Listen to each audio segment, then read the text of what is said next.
Hello दोस्तों, आप सभी का फिर से स्वागत है आज की और एक रोमांटिक कहानी में। मेरा नाम सुनंदा है। मेरी उम्र 16 साल है। मैं एक छोटे से गांव में रहती हूँ। मेरे पिताजी हमारे गांव के जमींदार के वहाँ काम करते थे और मेरी माँ भी दूसरों के खेत में मजदूरी करती थी। हम दोनों ही भाई बहन थे।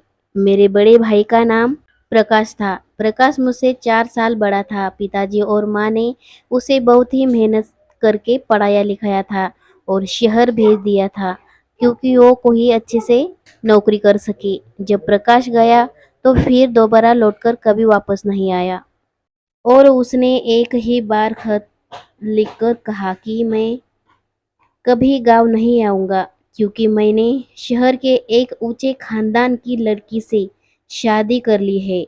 अब आप मुझसे कोई भी उम्मीद मत रखना। ये बात को सुनकर माँ और पिताजी बहुत रोए थे क्योंकि मेरे भाई ने सब रिश्ते नातों को ठोकर मारी थी और वो खुद गर्व बन गया था। मेरे माँ और पिताजी का मैं अब एक ही सहारा थी।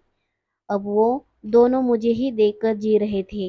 अब उन्हें मेरी शादी की चिंता सताने लगी थी क्योंकि मैं अब जवान और खूबसूरत दिखने लगी थी। माँ और पिताजी मेरे लिए लड़का भी देखने लगे थे, पर मैं अभी शादी नहीं करना चाहती थी क्योंकि मुझे लगता था अगर मैं शादी करके चली जाऊंगी तो मेरे माँ और पिताजी का क्या होगा। उनका मेरे सिवा है ही कौन। मुझे कोई ऐसा पति मिल जाए कि वो मेरे साथ साथ मेरे माँ और पिताजी को भी संभाले। एक दिन की बात है। माँ और पिताजी रोज की तरह अपने अपने काम पर चले गए। मैं घर में अकेली ही थी और अपने घर के बाकी काम करने लगी थी। तभी मेरी खिड़की से किसी लड़के ने खत फेंका था। तब मैं बर्तन घिस रही थी और झट से उठकर खिड़की की तरफ गई। मैंने देखा कि वो लड़का जा चुका था।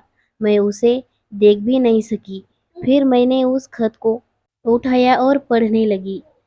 उस खत में लिखा था, सुनंदा, मैं तुमसे बहुत प्यार करता हूँ।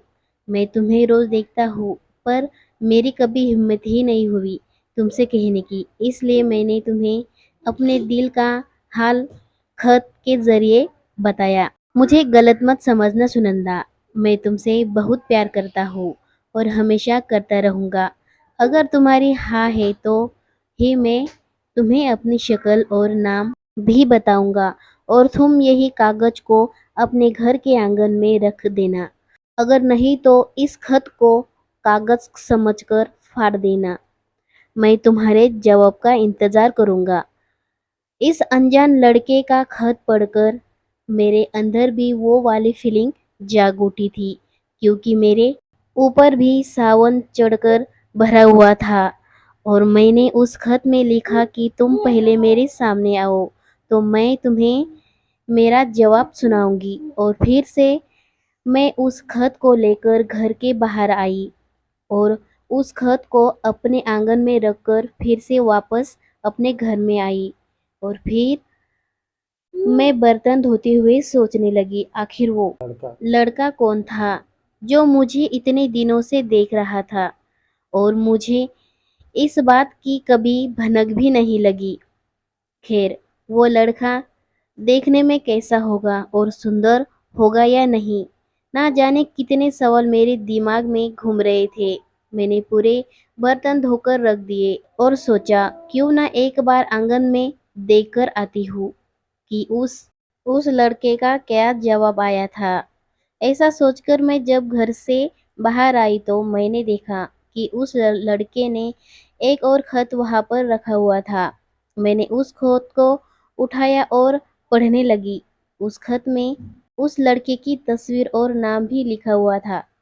उसका नाम अरुण था और जितना सुंदर उसका नाम था उसका चेहरा भी उतना ही सुंदर था। उसकी तस्वीर देखकर तो मैं कहने लगी कि भगवान ने उसे मेरे लिए ही बनाया होगा। मेरा दिल तो खुशी के मारे नाचने लगा था क्योंकि मैं एक गरीब की लड़की थी। मैं सोच भी नहीं सकती थी कि इतना सुंदर लड़का मुझे पसंद करेगा और मुझे खत लिखेगा। मेरे लिए ये तो किसी सपने से कम नहीं था। मुझे लग रहा था कि अरुण यही कहीं होगा, मुझे देख रहा होगा। मैं दिन भर अरुण की तस्वीर देख रही थी। शाम कब हुई तो मुझे खबर ही नहीं थी। तभी मेरे माँ और पिताजी आए, तो मैंने अरुण का खत और तस्वीर मेरे तकिए के अंदर छुपा दी और मेरे माँ के पास जाकर बैठ गई। तो मेरी मुझसे कहने लगी, क्या बात है बेटी, बहुत खुश लग रही हो आज तुम। क्या हुआ, क्या बात है, हमें भी बताओ। तभी मैंने माँ से कहा, वो क्या कि माँ, मुझे मिलने के लिए मेरी सहेली आई हुई थी, तो उसने मुझे बहुत हंसाया, तो इसलिए हंस रही हूँ। पर इस तरह से माँ को झूठ बोलना मुझे अच्छा नहीं लग रहा था। माँ को पर मेरे पास कोई और बहाना ही नहीं था झूठ बोलने का। इस खत की बात और मैं घर में बता भी नहीं सकती थी। और तभी मुझे माँ ने कहा, अच्छा ठीक है, पहले तू जल्दी से खाना बना ले, आज बहुत ही भूख लगी है, मुझे भी और तेरे पिताजी को भी बहुत ही भूख लगी है। मेरी माँ ने ऐसे कहते ही जल्दी से मैं रसोई घर में चली गई, पर मेरे ख्यालों में तो अरुण ही छाया हुआ था। तभी मेरे पिताजी किसी बुजुर्ग आदमी को लेकर आए और मेरी माँ से कहने लगे, सुनो सुनंदा की माँ, इस चाचा को हमारे घर में एक रात की पनाह चाहिए, बहुत ही दूर से आए हैं। तुम सुनंदा को खाना जरा ज्यादा बनाने का बोल दो। तभी मेरे माँ ने मुझे आवाज दी और कहा, सुनो सुनंदा, दो चार रोटी और ज्यादा बना लो, क्योंकि हमारे यहाँ तेरे पिताजी के कोई पहचान वाले आए हैं। तभी मैंने माँ से कहा, ठीक है। फिर थोड़ी देर में मैंने खाना बनाया और माँ और पिताजी को भी परोस दिया और बुजुर्ग आदमी को भी। पर ना जाने क्यों मुझे लग रहा था कि इस बुजुर्ग आदमी को मैंने कहीं देखा है। ऐसा सोच रही थी कि तभी माँ ने मुझे कहा, क्या बात है बेटी, क्या तुम्हें खाना नहीं खाना? चल बैठकर खाना खा ले। माँ ने मेरी तरफ आंखें दिखाते हुए कहा, तो मैंने माँ से डरकर नीचे बैठ गई और खाना खाने लगी। बुजुर्ग आदमी मेरे खाने की तारीफ करने लगा, वाह वाह, कितना स्वादिष्ट खाना बनाया है आपके बेटी ने, जिसके भी घर जाएगी बहुत सुखी रहेगी वो। बुजुर्ग मेरे खाने की तारीफ करने लगा, पर मेरी तरफ घूरकर भी देखने लगा था। मुझे उस बुजुर्ग आदमी पर गुस्सा भी आ रहा था।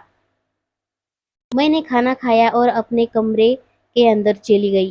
तभी पिताजी ने उस बुजुर्ग आदमी को बाहर खटिया डाल दी थी। तब वो बुजुर्ग कर राम नाम का जाप करने लगा था और थोड़ी ही देर में मेरे पिताजी और माँ भी सो गई थी।